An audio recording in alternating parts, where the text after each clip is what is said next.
Olá pessoal, dando seguimento aqui na Semana da Enfermagem da Faculdade Anhanguera. Estamos aqui no nosso segundo dia de convidados para fazer essas apresentações, falar sobre temas relevantes da atualidade, para que vocês consigam ver a assistência de enfermagem de perto e a importância que a gente tem. Para quem não me conhece, meu nome é Flávio, eu sou enfermeiro paliativista e professor de enfermagem do curso de enfermagem da Faculdade Anhanguera de Jaú. E hoje, para falar sobre o tema de cirurgia bariátrica, a importância da enfermagem na cirurgia bariátrica, eu convidei uma amiga, nós nos formamos juntos em 2016, ela atua no Hospital Amaral Carvalho e eu queria que ela se apresentasse, a enfermeira Thaís Camargo. Olá pessoal, então como o Flávio mesmo já disse, eu me chamo Thaís Camargo, atuo no Hospital Amaral Carvalho. Inicialmente, entrei lá como escriturária de enfermagem, trabalhei durante 5 anos como escriturária no departamento de cirurgia bariátrica. Foi aí que eu comecei a me interessar pela área, inclusive o meu trabalho de conclusão de curso foi sobre cirurgia bariátrica.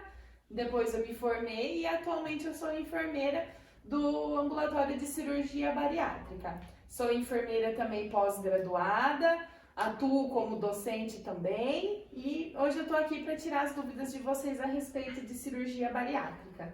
A gente sabe, né, Thaís, que hoje em dia muito tem se falado sobre peso, sobre medidas, a busca pelo corpo perfeito, né, os padrões da moda, da beleza. Então, muito se fala sobre esse tema de obesidade, por buscar técnicas novas que deixem as pessoas no aspecto que elas acham que é o padrão de beleza da onde ela vive.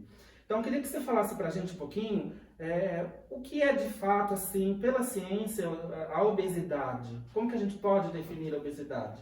A obesidade é o excesso de gordura corporal. A obesidade hoje em dia já é considerada uma doença crônica, multifatorial, e que ela acaba ocorrendo devido a um consumo calórico maior do que o gasto energético das pessoas. Sim. E a gente definiria, assim, uma pessoa obesa, porque as pessoas, basicamente, elas têm na mente que pessoa obesa é uma pessoa, por exemplo, que não passa nessa porta.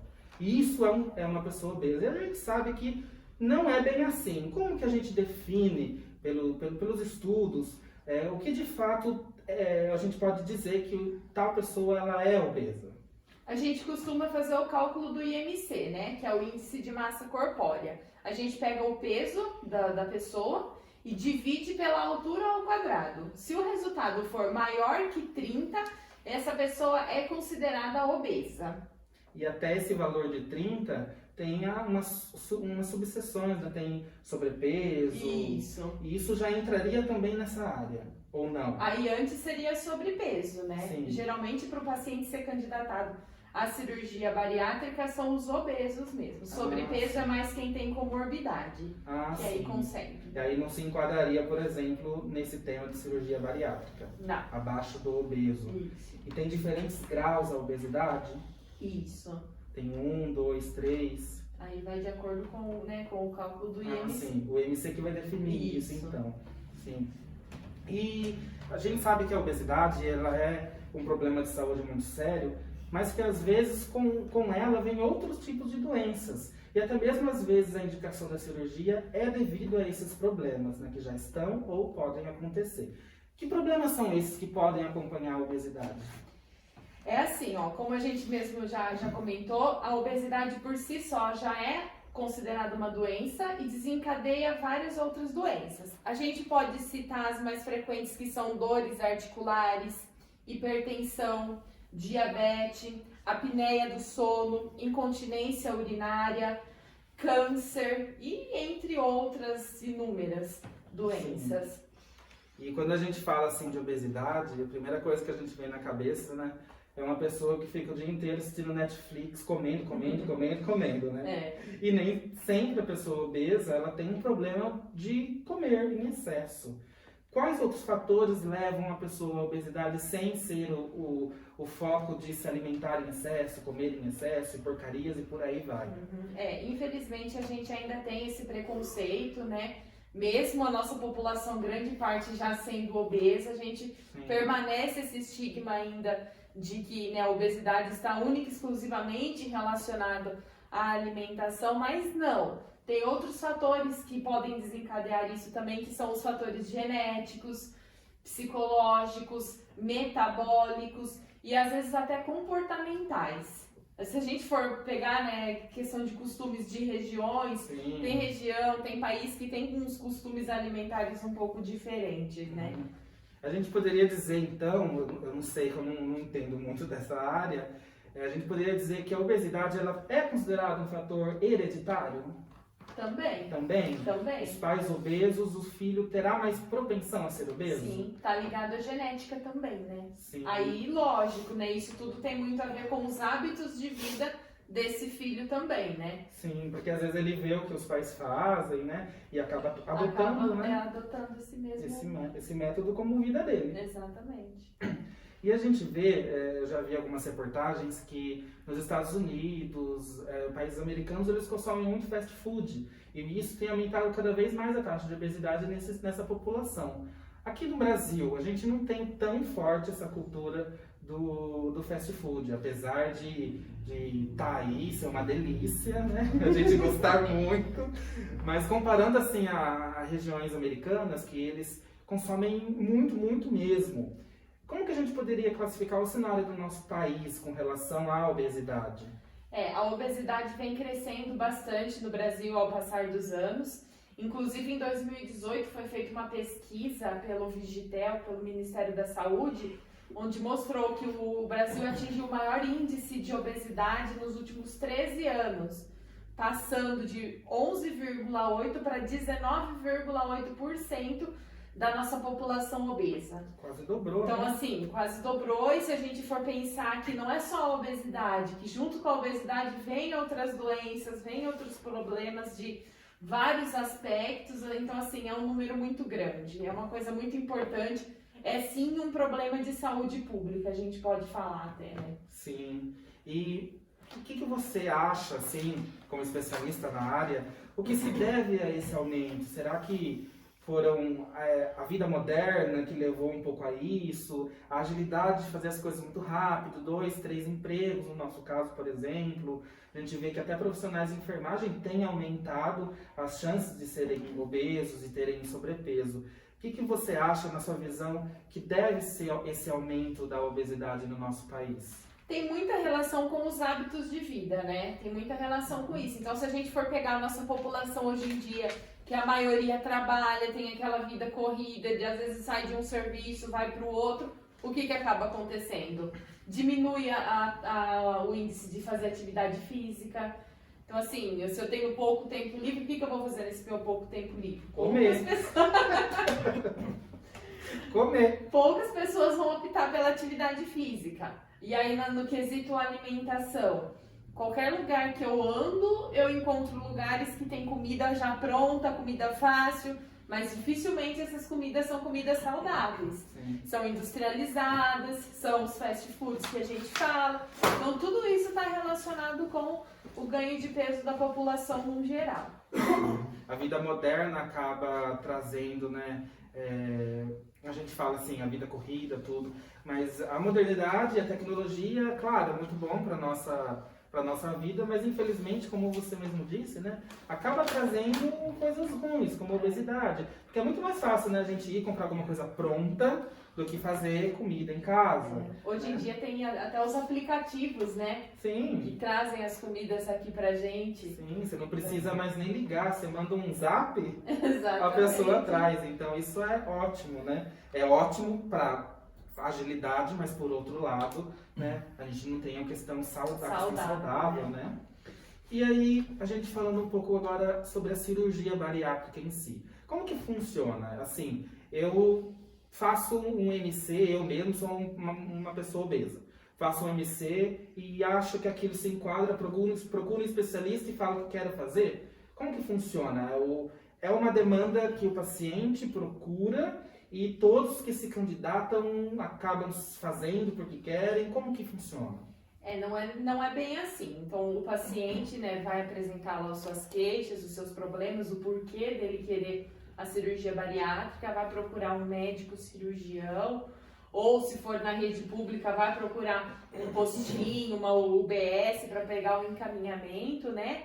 E os critérios para o paciente conseguir, né, passar pela cirurgia, ele tem que ser maior de 18 anos, tem que ter um IMC acima de 40, se ele não tiver nenhuma comorbidade. Então, se ele é só obeso, não tem pressão alta, não tem diabetes, não tem nada, ele precisa de um IMC acima de 40. Se ele tem um IMC acima de 30, porém é hipertenso, é diabético, tem apneia do sono, alguma dislipidemia, também se enquadra. Ter mais que 18 anos, são esses os critérios básicos. E é feito toda uma triagem quando ele chega até vocês, avaliação psicológica, isso existe? Isso. Quando ele chega pra gente, ele vai passar com toda a equipe multidisciplinar, né? Ele vai fazer parte de um grupo. Então ele chega pra gente, ele vai passar com um enfermeiro, esse enfermeiro vai levantar uma anamnese, o histórico de obesidade dele, se ele já é obeso desde criança, se isso aconteceu ao decorrer da vida dele, né, desencadeante de alguma mudança muito grande que teve na vida, se os pais, se a família já é uma família de obeso, se esse paciente já tentou algum tratamento, porque esse também é um requisito que precisa, o paciente já tem que ter tentado um tratamento clínico sem sucesso. Então, assim, o paciente tem que já ter tentado fazer uma dieta, ou até mesmo um tratamento medicamentoso junto com o médico, né, que orientou esses medicamentos, sem sucesso. Então, a gente levanta tudo isso, levanta quanto tempo que é a obesidade, os tratamentos que já tentou fazer, as comorbidades presentes, verifica peso, altura, faz o cálculo de IMC, verifica a circunferência abdominal, cervical, faz todo esse levantamento. Então, no caso, se uma pessoa ela tem um IMC de 30, 35, mas não tem comorbidades, ele não é candidato à cirurgia. Aí é mais complicado, né? Sim, aí seria qual a orientação? Primeiro seria um tratamento clínico, né? Sim. Aí ele pode conseguir um suporte para um tratamento clínico. Para ele conseguir perder peso sem necessitar da cirurgia. Isso às vezes acaba acontecendo também. Tem paciente que chega pra gente, que entra pro grupo para operar. Só que aí durante o acompanhamento ele acaba perdendo peso, ele vai se engajando e chega um momento que o paciente mesmo fala, não, eu não vou querer mais operar. Eu já emagreci o que eu precisava, para mim está ok assim, eu não quero mais operar. Tudo bem se isso acontecer, não tem problema nenhum. Sim, então ele pode desistir a qualquer momento. Pode. Isso é interessante porque uma vez, né, eu ouvindo você falar e explicando, dá a entender que muitos pacientes, às vezes, eles acreditam no potencial de que conseguem perder mais se eles perderam um X até aquele momento, né? Isso é muito interessante. Eu já tive uma técnica que fez a cirurgia, foi acompanhada pelo serviço da bariátrica, ela me contava algumas coisas e é bem interessante o quanto vocês prezam com que a pessoa esteja com uma saúde mental muito boa para conseguir encarar esse tipo de procedimento. Porque muitas pessoas pensam que é um procedimento estético fácil. Não é só estético, né, Thaís? Não. E não muito menos fácil. Né? É uma decisão difícil, sua vida muda e muda para sempre. Exatamente. Né? Uma pessoa que faz uma cirurgia bariátrica, ela nunca mais vai ter a mesma vida de antes, nem pode, né? Tem que ter alguns cuidados, né? Sim. Pro resto da vida. E o que aconteceria, o que pode acontecer com o paciente para ele ser impedido de fazer essa cirurgia? Quais seriam as contraindicações que fala não dá para fazer, pelo menos por agora, essa cirurgia? Então, assim, como eu disse, né, o paciente vem pra gente, ele participa de um grupo, ele participa de um acompanhamento com toda uma equipe multidisciplinar. E aí é levantado. Pacientes que fazem uso de drogas ilícitas não são liberados, precisa da abstinência dessa droga ilícita. Tabagismo, etilismo também. Então, esse paciente vai passar com uma psicóloga que vai avaliar toda essa questão, vai determinar qual que é o tempo de abstinência que ele vai precisar ter. Se esse paciente tem algum problema psicológico grave também, esse também é um fator de pausar. Vamos dar uma pausa, não vamos operar agora. Vamos primeiro tratar esse seu problema, para depois, quando você estiver ok, você ser operado. E também a falta de um suporte familiar adequado. Porque Porque o que a gente fala é o seguinte, a cirurgia bariátrica, por si só, ela não faz toda a diferença. O que faz toda a diferença é o engajamento do paciente, a mudança dos hábitos de vida após a cirurgia. A cirurgia é só uma ferramenta aí no meio do caminho. Então, de nada adianta a gente operar um paciente, o paciente é operado, a cirurgia é ok, ele tem alta do hospital, mas ele vai para casa, ele não sabe fazer a dieta, ele não sabe se ele toma algum medicamento, ele não sabe como tomar esses medicamentos, ele não sabe fazer nada sozinho e não tem ninguém que possa fazer isso por ele. Isso não é legal, isso não pode, né? Isso vai acabar prejudicando o paciente a longo prazo. Então, essa também é um fator muito importante, tanto que na nossa equipe multidisciplinar, a gente tem assistente social que também supervisiona toda essa questão.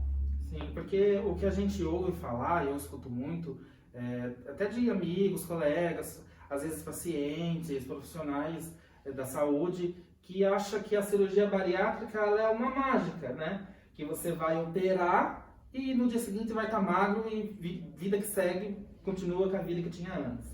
Né? E não dá, né? Para continuar comendo o que se comia antes, né? E tendo a vida que tinha antes, tudo muda. E quem mora junto acaba tendo uma mudança junta, né? Porque é difícil, eu falo porque eu era obeso, fiz muita dieta por muito tempo da minha vida. Não que eu seja magro hoje em dia, né? Mas eu acho que eu tô bem melhor do que eu estava uns anos atrás. É difícil quando você está tentando mudar, tá com força de vontade, mas chega na sua casa, tá o seu irmão comendo batata frita, sua mãe fritando um bife acebolado, não tem cooperação da família. Então é muito importante exatamente esse ponto que você falou, que a família, o apoio, o suporte familiar faz muita diferença, né? Tá junto, falar, incentivar, né? E eu sei que você já falou um pouco sobre isso, mas eu queria que ficasse um pouquinho mais claro para os nossos alunos, para quem estiver nos assistindo, o caminho que esse paciente ele deve percorrer exatamente ao momento em que ele decide ou que ele acredita que ele precisa dessa ajuda, realizar a cirurgia, até o momento em que a cirurgia realmente ela é realizada. Sim, então ele vai passar com o enfermeiro, que é a questão que eu falei do levantamento de peso, do histórico da obesidade. Vai passar com o médico cirurgião, que vai avaliar a situação desse paciente, vai falar qual que é a técnica cirúrgica que mais se encaixa de acordo com as condições desse paciente, quanto que esse paciente precisa perder de peso para cirurgia, se ele precisa perder peso para cirurgia. Vai passar com a nutricionista também. A nutricionista vai apontar erros na alimentação, já vai começar com uma orientação sobre a dieta para fazer antes e após a cirurgia bariátrica.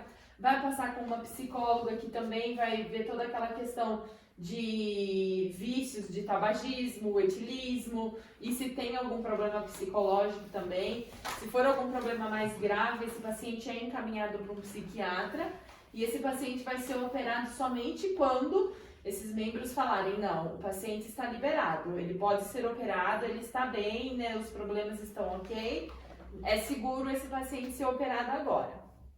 Passa com uma endocrinologista também, para ver a questão metabólica, passa com o fisioterapeuta vai ver toda a questão respiratória, a gente sabe, né, que para pacientes obesos, principalmente super obesos, essa questão respiratória geralmente tem vários probleminhas aí no meio, tem várias dificuldades. E também assistente social que vai ver toda essa questão de suporte que esse paciente tem em casa para ele, né, como que vai ser o pós-cirurgia dele em casa. Então ele é assistido de uma forma global. Sim, né? num todo ele é assistido.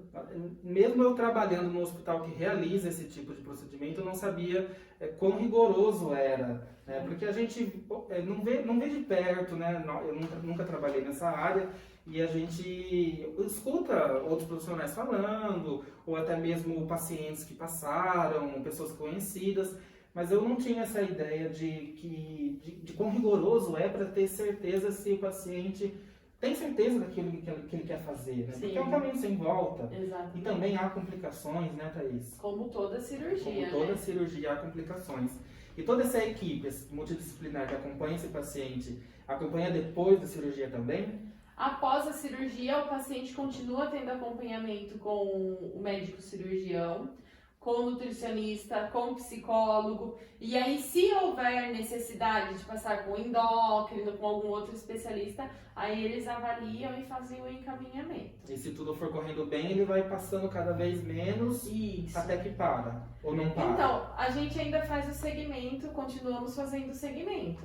Aí faz anualmente? Anualmente. Ah, sim. Então o paciente, mesmo que fez cirurgia há 5 anos, ele continua indo todo ano. Sim, continua Sim. passando com a gente.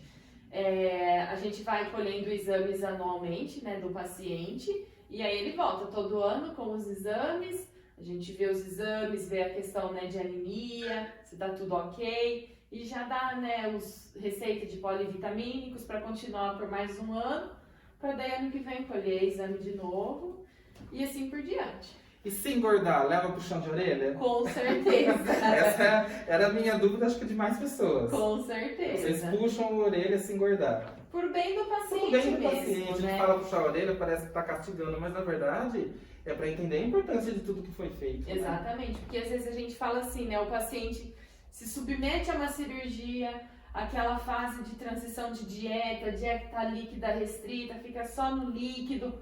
Não é fácil isso. E depois, assim, você pôr tudo isso a perder, Sim. é complicado, né? Não é legal. Então, Não. por isso a gente procura ficar, né, sempre em cima. Sim. Nem sempre é possível, né? Mas a gente Sim, tenta. tenta, né? A gente tenta. E quais as vantagens do paciente que se submete à cirurgia bariátrica? Hoje em dia já existem vários estudos, né, que mostram a melhoria de comorbidades, principalmente hipertensão e diabetes, né, controle de hipertensão e diabetes após a cirurgia bariátrica, a eficácia na perda de peso a longo prazo, porque o que acontece muitas vezes é a pessoa vai lá, faz dieta ou até toma o medicamento, passa um tempinho, reganha todo aquele peso de novo. Nesse caso, não. É mostrado, né, a eficácia da perda de peso a longo prazo. Porém, é muito importante a gente ressaltar, nesse quesito, a importância desse paciente continuar fazendo um acompanhamento com a equipe multidisciplinar. O sucesso dele a longo prazo está intimamente ligado ao engajamento desse paciente e ao quanto ele vai continuar sempre voltando na nutricionista, passando com o médico, tudo certinho. E também a qualidade de vida, que é, né, notória, assim, a mudança que tem para os pacientes, e a melhora da autoestima também, que é fundamental. Acho que a autoestima, né, tá ali, né, quase É. no topo. A gente vê pacientes, tem pacientes que a gente vê já pós-operado, né, mais tardio, que a gente nem reconhece. Muda muito, né? A mesma paciente que ia, assim, né, com aquela carinha cabisbaixa, né, mas na dela a gente já passa a ver ela maquiada, de salto, toda, né, elegante, muda completamente. Muda muito, né? A autoestima, ela muda a nossa rotina, né? Sim. Como a gente se vê e como a gente acha que as pessoas nos veem, né? Exatamente. Isso é essencial, estar bem consigo mesmo, não importando o peso. A gente fala que a pessoa que fez cirurgia fica autoestima, a gente não está fazendo culto à magreza, mas aquilo que a pessoa se sente bem. Às vezes ela não está ainda magra, mas ela já perdeu tanto que ela se sente mais confortável, mais confiante, mesmo ainda estando um pouquinho gordinha, o que não é errado. Exatamente. Né? Eu mesmo, eu não sou magro, também não estou obeso, mas eu estou feliz do jeito que eu tô. eu sou confortável do jeito que eu tô, tá ótimo. Mas acho que o mais importante, né, Thaís, é a gente mostrar para os pacientes e conversar com os pacientes de que eles têm que ser felizes do jeito que eles são, mas no caso dos pacientes obesos, entender que é necessário, não só por uma causa estética, mas pelas doenças, pelas comorbidades que vêm junto, que eu acho que é um foco muito importante do trabalho de vocês, né? É uma questão muito de saúde, né? Saúde. Tá cada vez mais, né, evidenciado muito a relação entre obesidade e câncer. Sim. Então, se a gente for pensar, é uma coisa, assim, teoricamente prevenível, Sim. né? Então, é muito importante não só pela questão estética, Não. e muito, sim, saúde. E qualidade de vida também está Total. ligada à A saúde. saúde. Então, faz toda a diferença em diversos âmbitos. Sim, com certeza. Subir uma escada sem ficar ofegante é maravilhoso. Eu mesmo não sei muito bem o que é isso, né? Porque eu fico ofegante demais, mas tudo bem, né? E eu queria falar um pouquinho sobre os cuidados de enfermagem, a atuação da enfermagem diretamente com o paciente pós-operado. Então, a gente sabe que existem N cuidados de enfermagem, né? São muito amplos. Mas eu queria que você contasse pra gente os específicos, os mais primordiais, aqueles que não podem faltar no cuidado de um paciente pós-operado em cirurgia bariátrica. Então, assim, primeiramente a gente tem que ter suporte para receber esse paciente na nossa unidade. Então, eu tenho que pensar no peso que a cama suporta, o peso que a cadeira de roda, balança, vaso sanitário. Toda a mobília do quarto tem que ser uma mobília diferente, uma mobília que suporte o paciente, primeiro de tudo. Sim. A equipe tem que ser uma equipe preparada para lidar com esse paciente. A equipe tem que entender o que é obesidade, o que é cirurgia bariátrica, para evitar essa questão desses preconceitos, dessas ideias um pouco, né, distorcidas. Nossa. Que muitas pessoas ainda têm. Então, a gente, né, não pode, não é legal a gente ter isso num setor que o paciente já vai estar lá ansioso, nervoso para ser submetido à cirurgia. Ouvi alguns comentários, né? Isso é péssimo, né? Não dá, não né? façam isso.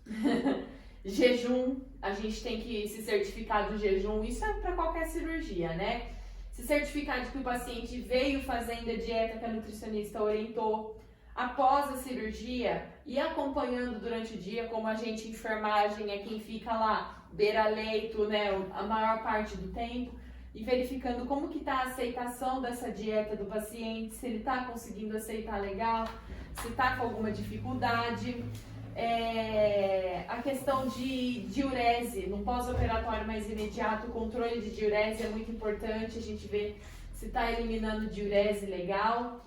E acho que o primordial é a questão de estimular a deambulação e calçar as meias de média compressão para a gente prevenir o tromboembolismo venoso.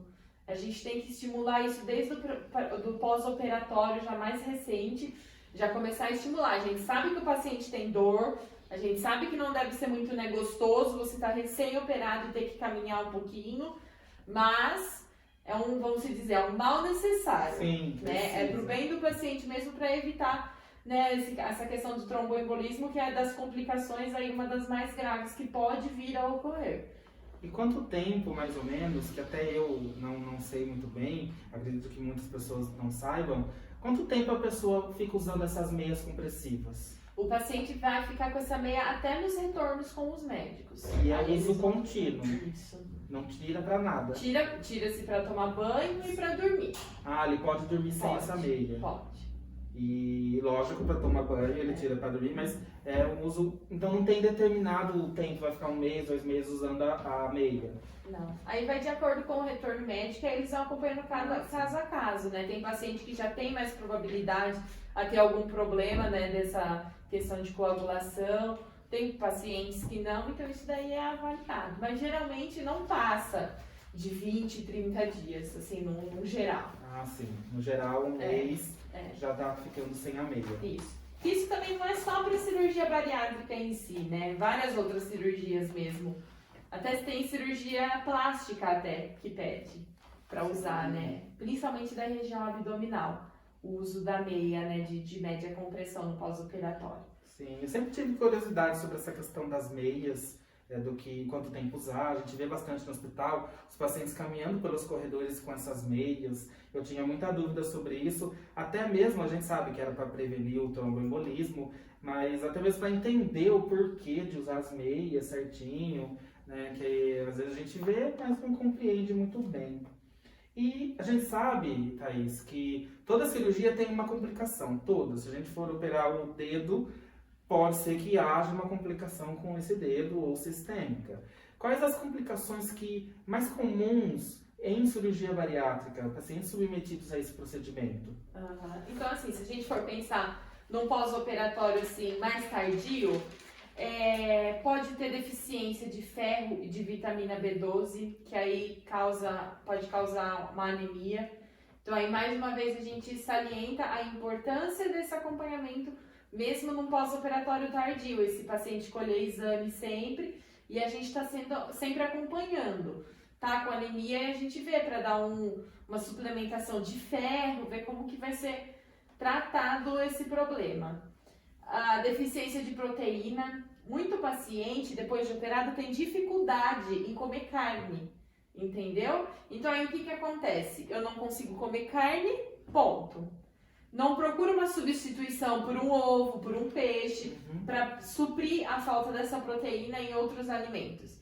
Então aí a gente mostra também a importância do continuamento com a nutricionista. Porque ninguém melhor do que a nutricionista para mostrar para o paciente, ó, você pode comer tais alimentos, nesses alimentos também são fontes de proteína. Pode até mostrar, às vezes o paciente não consegue comer uma carne de panela, mas consegue comer uma carne moída. E aí ninguém melhor do que a nutricionista para passar essas orientações para ele. Tem também a questão da alopécia, que é a queda de cabelo. Hérnia incisional, bem frequente, assim, relativamente, pensando, né, na camada de gordura que eles tinham embaixo, né, do tecido. Tromboembolismo venoso, tanto é que a gente faz todas as medidas de prevenção já no pós-operatório imediato para que isso não aconteça. E dumping.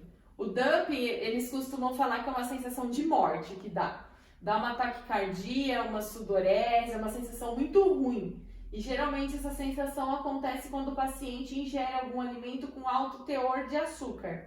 Não são todos os pacientes que têm essas complicações que eu falei. E não é porque teve hoje que vai ter pro resto da vida também. Então por isso que a gente sempre vai acompanhando. O dumping, eu já ouvi falar, mas não compreendia muito bem. Acontece só com o paciente que ingere açúcar ou outro tipo de alimento também dá? Outro tipo de alimento que contenha um teor alto de açúcar. Um teor alto de açúcar. Isso. Um teor alto de gordura na comida, isso pode levar a ter um dumping? Não. Pode dar outros incômodos, outras coisas assim. Agora, o dumping em si é mais essa questão de açúcar mesmo. Por isso que é restringido muitos doces, né, para esse tipo de paciente. Sim. E isso é pro resto da vida, ter um controle. Sim. Né? E geralmente o paciente que ele apresenta dumping, ele vai se autoconhecendo. Então ele sabe quanto que ele pode, o que ele pode, ele já comeu um pouquinho, ele já começa a se sentir um pouco estranho, já para. Então isso eles vão tendo um autocontrole ao longo Eles conhecem seus limites, né, pelo seu próprio corpo. E a questão da carne, que eu não sabia também muito bem, por que às vezes eles têm essa intolerância a comer carne? O que acontece? É por conta da cirurgia, né? Da cirurgia, da restrição que é feita no estômago. Então aí a gente pensa num pedaço de carne. A gente mastiga bem a carne? Quase nunca, né? Quase nunca. Então aí gera essa dificuldade. Por isso que às vezes o mesmo paciente que não consegue comer uma carne de panela, consegue comer uma carne moída. É carne do mesmo jeito, sim, só que tá, né, de um jeito diferente, mais fácil de ingerir. Sim, perfeito. Pessoal, a gente está terminando a nossa conversa, nosso bate-papo. Antes da gente se despedir da Thaís, eu queria falar para vocês, se alguém tiver alguma dúvida sobre cirurgia bariátrica, tiver algum questionamento, ou às vezes está passando por esse processo, não está compreendendo muito bem, queria tirar algumas dúvidas, eu vou deixar na descrição aqui do vídeo o Instagram da Thaís, as redes sociais da Thaís, minhas também, para quem quiser tirar alguma dúvida, perguntar algo, a gente encaminha para a Thaís e ela vai estar respondendo para vocês, tá certo? Queria agradecer imensamente, Thaís, por você ter tido disponibilidade para estar aqui hoje, tendo essa conversa.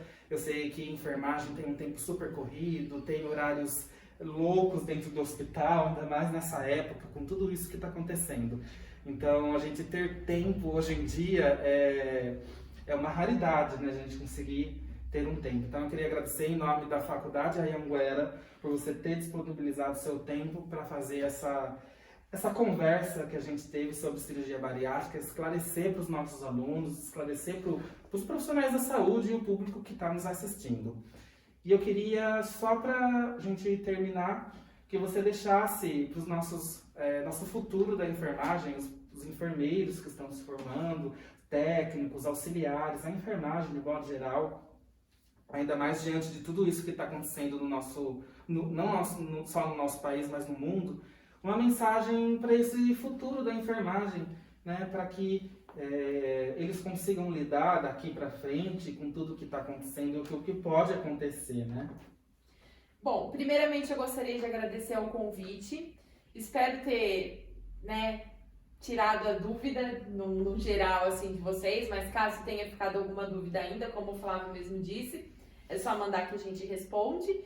E pessoal, o que eu poderia falar para vocês é assim, vocês estão no caminho certo.